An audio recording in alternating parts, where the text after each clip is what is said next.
Alain Lascaux me dit bonjour Monsieur Pierre Ménès, comment expliquer la baisse de régime de Lens? Le club ne participait pas aux différentes coupes d'Europe et pourtant doute, bonne soirée et prend rétablissement. Merci Alain. C'est vrai que depuis leur grand match contre le PSG, on a l'impression que les Lensois ont un peu tout dit, que leur presque comme si leur saison s'était arrêtée là. Et c'est après, comme j'ai pu m'inquiéter pour Montpellier depuis plusieurs semaines, ça fait plusieurs semaines aussi que je dis que cette équipe de Lens, à un moment, elle va pêcher sur le plan offensif parce que parce qu'elle marque quand même relativement peu de buts. Et ça, on le voit depuis plusieurs semaines. Hein. Pas de but contre Nice, un seul but à Brest. Je comprends pas bien le recrutement de Thomasson et de Fulgini, qui sont deux milieux offensifs. Je pense que un attaquant de pointe de plus aurait pas été de trop. Maintenant, il y a deux façons de voir la saison de Lens. La première, c'est de se dire que ce qu'ils font est absolument extraordinaire, ce qui est vrai. Maintenant, est-ce que cette équipe a en elle le potentiel pour être en Ligue des Champions? J'en suis pas sûr. Voilà. C'est peut-être aussi un petit retour à la normale. Vince me demande, comprenez-vous la retraite en équipe de France à seulement 29 ans de Raphaël Varane?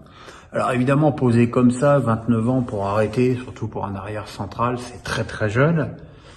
Maintenant, il faut écouter Raphaël Varane quand il parle, qui parle de cette usure mentale et physique, parce qu'il faut pas oublier qu'il a quand même des problèmes physiques depuis pas mal de temps. Même si là, ça a l'air d'aller mieux, et peut-être c'est parce qu'il est soulagé dans sa tête d'avoir arrêté l'équipe nationale.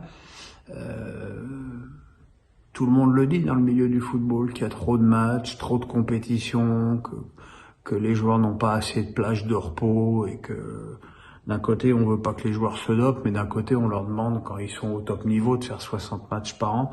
Et évidemment, c'est pas raisonnable.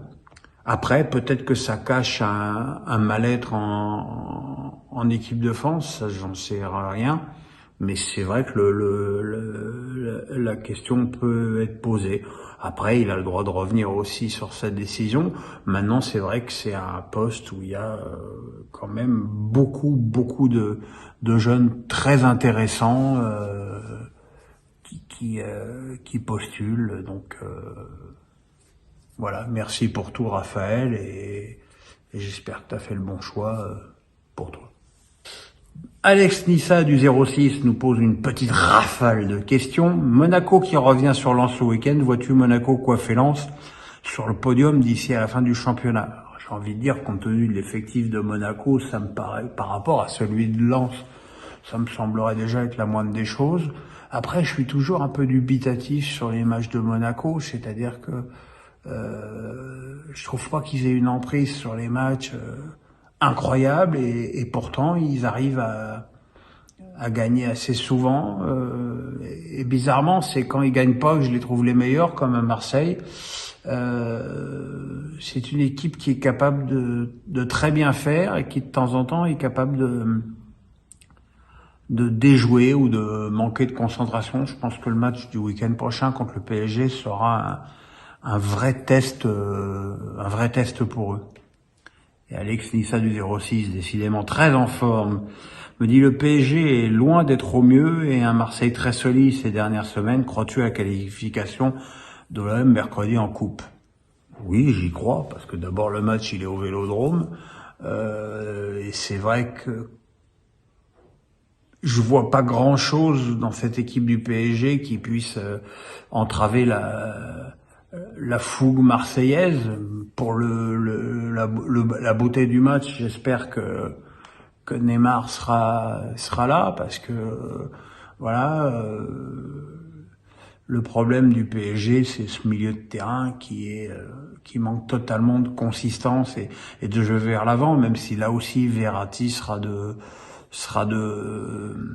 retour. En tout cas, et maintenant, l'autre question qu'on peut se poser, c'est est-ce que c'est le match le plus important pour le PSG entre Monaco et Marseille en championnat très bientôt et le Bayern. La question suivante de Benjamin Satché va dans ce que je viens de dire. Bonjour Pierrot, si Paris doit faire tourner sur un des matchs contre l'OM, même si ce n'est pas sûr qu'il le fasse d'après toi, ce serait plutôt en coupe ou en championnat. Plutôt en coupe, parce que je dirais que l'essentiel c'est de consolider le championnat, même si avec les résultats du dernier week-end, Paris a 8 points d'avance.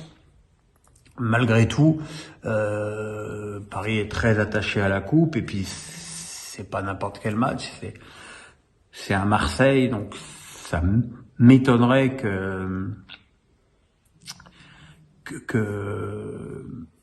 Galtier fasse tourner. D'abord, il en a pas trop les moyens, à moins d'aligner plusieurs jeunes d'un coup, ce qui semble répugné à faire pour des raisons qui m'échappent un petit peu, notamment Warren Emery qui pour moi mérite plus de minutes que ce qu'il a actuellement. Alors peut-être qu'il va débuter à Marseille, ce sera un truc intéressant à suivre. Katia Banworth, décidément, question en rafale cette semaine. Salut Pierrot, toujours salut Katia. Après la super victoire de Nice face à l'OM, penses-tu que Nice a encore ses chances pour une place en Europa League et penses-tu que Didier Digard peut être entraîneur? Vous vous rendez compte que c'est la troisième question sur 3 clubs différents où on me demande si, à mon avis, ces clubs finiraient sans Coupe d'Europe. Ça prouve déjà que ce haut de championnat est assez relevé et plutôt de bonne qualité, comme ce Marseille-Nice en atteste. Le changement de comportement de cette équipe niçoise depuis que Digard est sur le banc, il est presque trop gros pour être vrai. C'est-à-dire que entre une équipe qui était totalement poussive, qui avait pas de physique, pas d'allant, pas de fougue, avec Favre, on a tout le contraire avec Digard. Peut-être que effectivement c'est son discours qui fait ça, mais ça me paraît peut-être un peu gros pour être vrai. Sachant que le point fort de cette équipe de Nice, c'est toujours Dante Todibo, surtout Todibo qui pour moi mérite que l'équipe de France s'attarde un petit peu sur son cas. Schmeichel qui a eu des débuts plus que difficiles avec Nice et maintenant à un super niveau. L'arrivée de Mofi qui ne semble pas du tout contrarier Laborde qui vient de mettre 3 buts en 3 matchs. Voilà, Kefren Turam qui est en train de prendre vraiment un vrai volume. L'arrivée de Youssouf qui est une vraie bonne pioche. C'est une équipe qui est en train de se construire, voire de se reconstruire. Et il est évident que Didier Digard y est pour quelque chose. En tout cas, j'aime bien son attitude où on voit à la fois sa détermination et son calme. Allez, la bonne journée les amis.